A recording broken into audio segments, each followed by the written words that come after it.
Donc, après la première fois, nous voici, comme chaque année d'ailleurs, nous donnons la parole aux responsables des associations humanitaires, surtout que pendant ce mois de Ramadan, en fait, ces associations se mettent à la lumière du mois de Ramadan, donc à la lumière de la générosité des donateurs et surtout de la distribution. Nous avons le plaisir d'accueillir M. Abd Nour, responsable de l'association Shorba pour tous.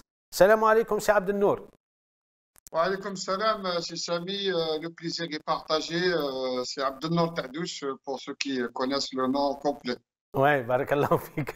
Alors, en fait, en réalité, on revient pour la deuxième année, parce que l'année dernière, on a quand même passé un agréable moment avec vous, surtout avec les activités, avec en fait les personnes qui reçoivent, parce que c'est important. Alors, cette année, comment vous êtes préparé pour le premier jour de Ramadan? Mais permettez-moi tout d'abord de vous dire Ramadan Mubarak Karim. Barakallah fik, c'est Samy, Ramadan Moubarak lik ou les auditeurs de la chaîne Tacom. C'est vrai, c'est la deuxième année que vous revenez vers nous et je vous remercie infiniment de prêter attention à cette maison qui a fêté cette année les 30 ans dans Oui. le partage et la solidarité.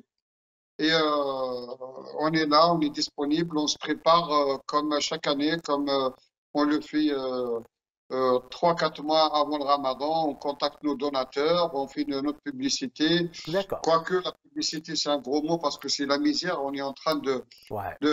d'œuvrer dans la misère. Malheureusement, on est en 2022, il y a encore de la misère en France, malheureusement.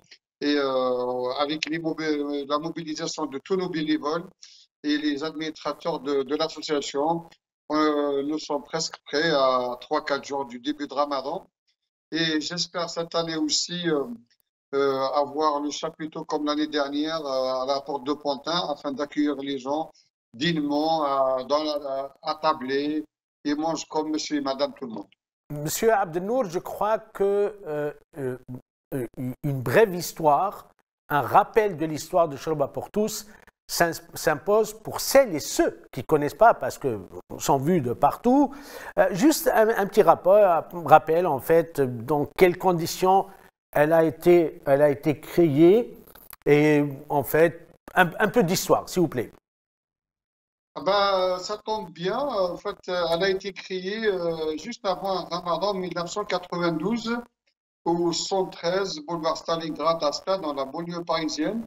C'est une bande d'amis, d'étudiants, des filles et des garçons que je salue par l'occasion, qui, comme vous le savez bien, la générosité du nord d'Afrique, exactement le Maghreb, c'est fait pendant le Ramadan, on le partage autour d'un repas, en l'occurrence une shorba, ou ceux qui appellent harira ou shorba afrique, peu importe.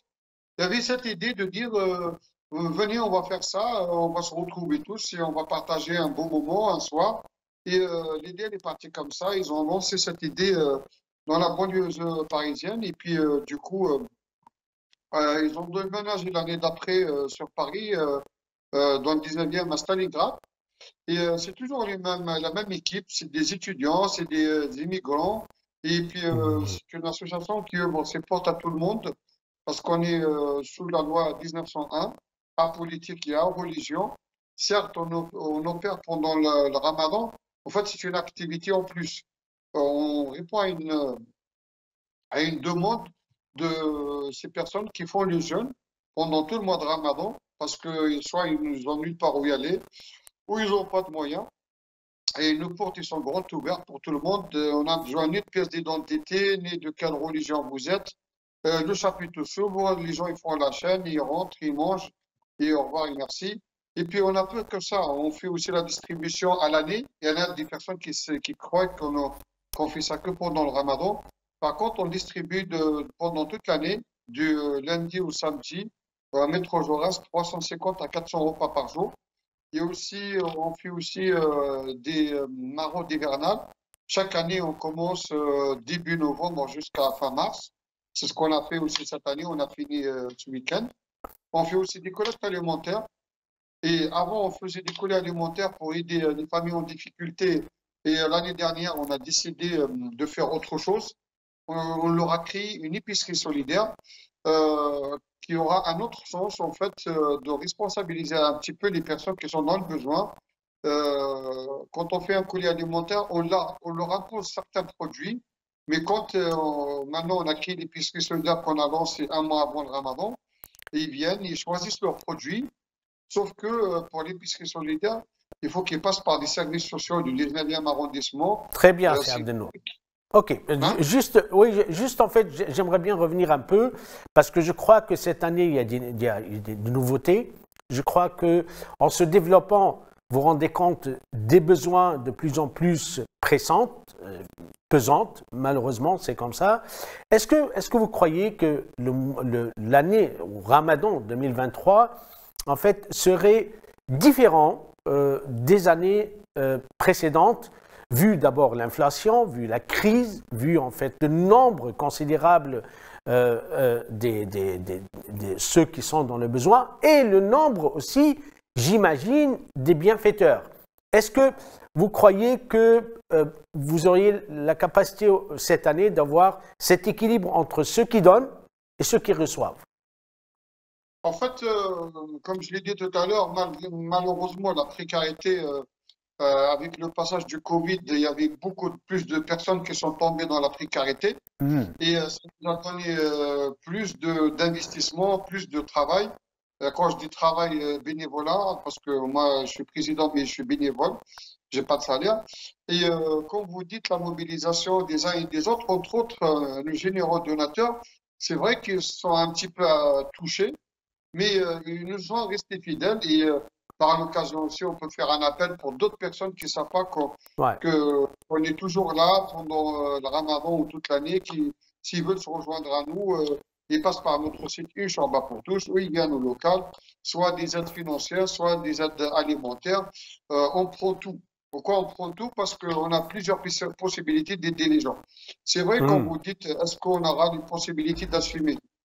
Nous, par mesure de sécurité pour l'organisation, on fixe un maximum de personnes à qui on peut distribuer par jour. Par exemple, pour le mois de Ramadan, on a plafonné à 600 personnes. 600, 600 pardon, 600, c'est Abdenour. Excusez-nous, pour que nos chers téléspectateurs comprennent avec beaucoup de détails, parce que les gens, ils ont besoin de détails. Alors, au niveau des bienfaiteurs, au niveau de ceux qui donnent, est-ce que vous avez remarqué que ce sont toujours les mêmes ou bien que ça change? Parce que nous savons très bien, les gens qui donnent, soit ils sont fidèles, donc ils savent très bien que Ramadan arrive, donc là, ils vont donner comme d'habitude, ou bien vous avez remarqué que, voilà, en fait, il y a des gens qui font le va-et-vient, comme on dit. Est-ce que, restant sur les donateurs, après, on va voir à ceux qui reçoivent. Les donateurs, c'est vrai qu'on a des donateurs fidèles que je dis tout à l'heure, je les remercie par l'occasion. Ouais. C'est vrai que d'habitude, ils donnent tant, ils ont baissé un petit peu.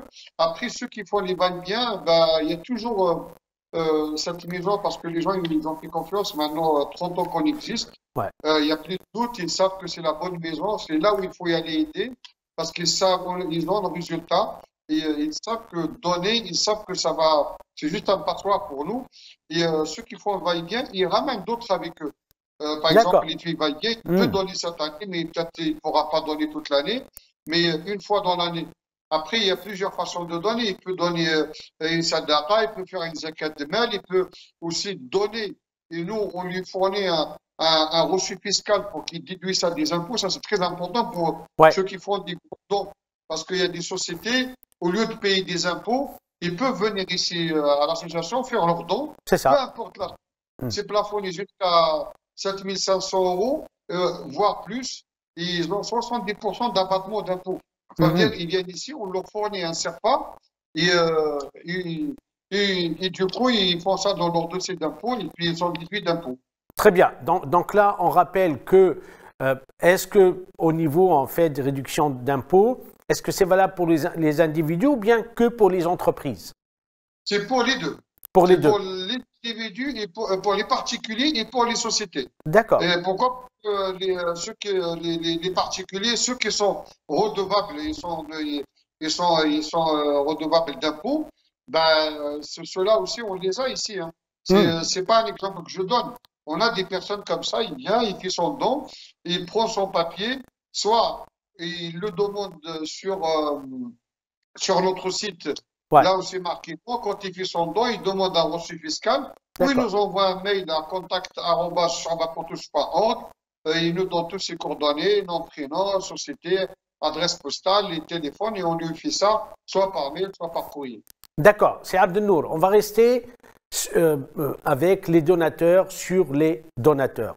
Est-ce que vous avez, tout le long de cette expérience, Barkal a 30 ans quand même, que les donateurs, en fait, c'est le même profil, ou bien vous avez remarqué que quand même, en fait, il y a des nouveaux profils qui apparaissent, je ne sais pas, des gens, par exemple, voilà, en fait, qui attendent de cette action, en fait, soit une récompense directe, ou bien parce qu'ils savent très bien qu'ils peuvent avoir en fait ce reçu fiscal et comme ça, ils n'auront pas en fait à payer plus d'impôts. Ben, les donateurs, on en a des donateurs que j'appelle donateurs héritiers. J'ai une dizaine ou 15 personnes qui viennent de père en fils en mère, Ah qui oui, sont habitués, parce qu'à un moment donné, ils accompagnaient leur père et après eux, ils donnaient. ah, Maintenant, c'est leurs mashallah. enfants qui donnaient. Voilà. C'est intéressant Oui, ça, c'est intéressant. franchement, c'est pour ça que j'ai dit que on a quand même quelque chose de spécial chez nous. Après, les autres, que j'appelle des donateurs aussi, c'est pas péjoratif quand je dis Bien les sûr. autres, pour ne pas formuler toute la phrase. Euh, et aussi, c'est le même droit pour tout le monde qui s'applique, quoi. Il vient, il fait son don, soit il est nouveau ou il est ancien, c'est le geste qui compte. Voilà. Vous D'accord. venez, soit vous appelez, ben, au pire des cas, si vous n'avez pas le temps de venir, vous appelez, on vous donnera toutes les informations, on vous orientera, on vous expliquera. Et des personnes qui veulent vraiment voir notre action, moi personnellement, je préfère qu'ils viennent ici, qu'on se prend 5 minutes, 10 minutes, et comme ça, D'accord, peut-être ok. ils ont des Ok, questions, peut-être ils ont d'autres manières d'aider. d'accord. Alors, ce que nous le savons très bien de point de vue culturel, c'est que souvent, les donateurs sont des gens discrets. Donc, ils ne se montrent pas du tout parce que, voilà, ils donnent fils à comme on dit. Est-ce que vous avez remarqué qu'il y a un changement dans les comportements des donateurs de notre nouvelle ère, disons, hein, c'est qu'ils sont plus exigeants, ils veulent contrôler, ils veulent voir exactement est-ce que l'argent va dans tel ou tel sens. La deuxième question, toujours avec les donateurs, est-ce que vous avez remarqué que ce sont des donateurs plutôt d'argent ou bien des denrées alimentaires? Voilà, en fait, il n'y a pas que l'argent. Ah ben, pour la première question, à aujourd'hui, il n'y a personne qui est venu nous contrôler.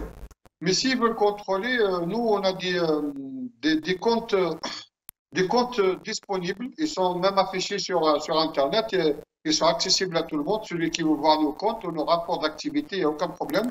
Mais alhamdoulilah, jusqu'à maintenant, ce n'est pas arrivé parce que les gens ils nous font confiance.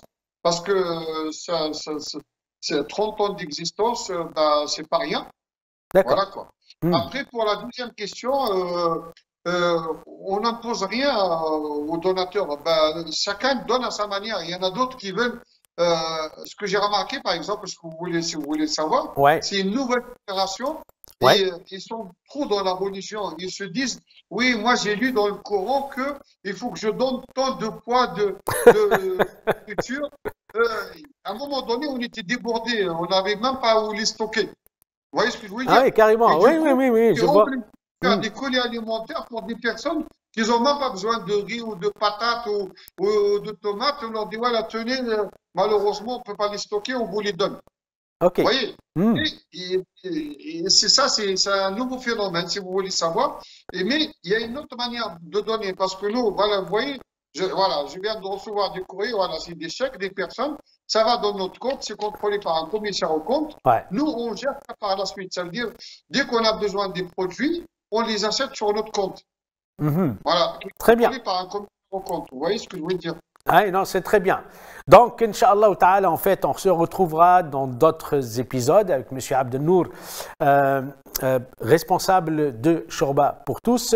Avant de se quitter, serait-il possible, en fait, de nous faire un petit tour pour, surtout, la nouvelle, en fait, de Shorba pour tous, cette épicerie solidaire. Est-ce que, si c'est possible, c'est possible, sinon, on peut se quitter. Ouais, je vais vous la faire montrer, il n'y a pas de souci. Attendez, je vais me déplacer. D'accord, Voilà. ok, très bien, parce que là, Aujourd'hui, sont les bienvenus, soit dans le local, soit et qui viennent d'être rénovés, alhamdoulilah. Ah oui, au passage, c'est Abdounour, pardon. C'est Abdounour, pardon. Au passage, merci pour l'accueil que j'ai eu droit. Et là, on voit très bien, en fait, cette épicerie, hein, en fait, solidaire. Un projet pour préparer, laisser la place pour le ramadan. Voilà, c'est une épicerie normale avec une caisse électronique, avec des frigos. Ah, je crois que l'image, on n'a plus d'image. Ça, c'est une salle qui va servir aux bénévoles pour faire la pluche et les préparer. Très bien. C'est Abdounour, barakallahu fik, parce que là, il y a un petit problème de connexion. Barakallahu fik pour votre première intervention dans ce premier Ramadan 2023. On se quitte sur ce et on se dit bonne chance. Et surtout, n'hésitez pas en fait à être des bons donateurs, des grands donateurs. Et bien sûr, pour ceux qui sont dans le besoin, vous savez, vous pouvez vous diriger vers les locaux et l'emplacement. J'espère que cette année, Inch'Allah, Ya Rabbi, vous auriez en fait cette tente, ce chapiteau, disons en fait, pour accueillir maximum de personnes, surtout avec la précarité et l'inflation.